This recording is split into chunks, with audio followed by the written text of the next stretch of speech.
Joining us now is Dr. Dan O'Brien, ag economist, Kansas State University. He spends a lot of his time in Colby at the Northwest area. Dan, we like to catch up with you at least once a year, if not more, just kind of get that take. And in fact, we're caught up with you here at the Risk Profit Conference. So you kind of gave the grain outlook, and I think I was in one of those presentations. You could have went for literally hours. There is so much information. Do we have some, I guess the first question is, what is driving these grains? I think overall a general tightening of world stocks, and it's becoming apparent we need to look at the world numbers on I guess a world minus China basis. When you see that and see how tight wheat is, I think we're at 21.5%, which would go back to 2007, 2008 as far as tightness. So you have that type of situation happening in the wheat market. Corn market, you're seeing world stocks, if anything, even minus China, even tighter than that.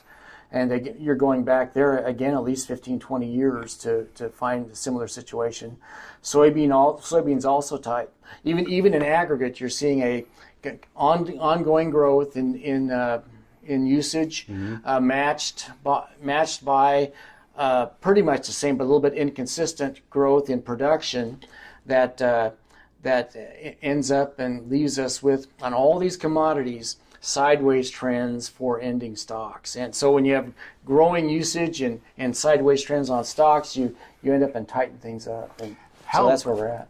How important is the international picture? You know, there for a few years we were so focused on that. It seems like over the last year or two we have become so focused domestically. Well, on corn, the growth in ethanol has leveled, and that's I think that's a policy choice. Again, they haven't gone beyond 15 billion bushels, 15 billion gallons per year of production, so about 5 billion bushels. So that's policy choice. So if we didn't have and feed usage has been pretty good, you know, we've had some health in the livestock industry, but so given level usage in those other industries, we'd be basically accumulating stocks in a lot worse situation than we're in the corn and feed grains. So that's an issue, of course, for grain sorghum in Kansas.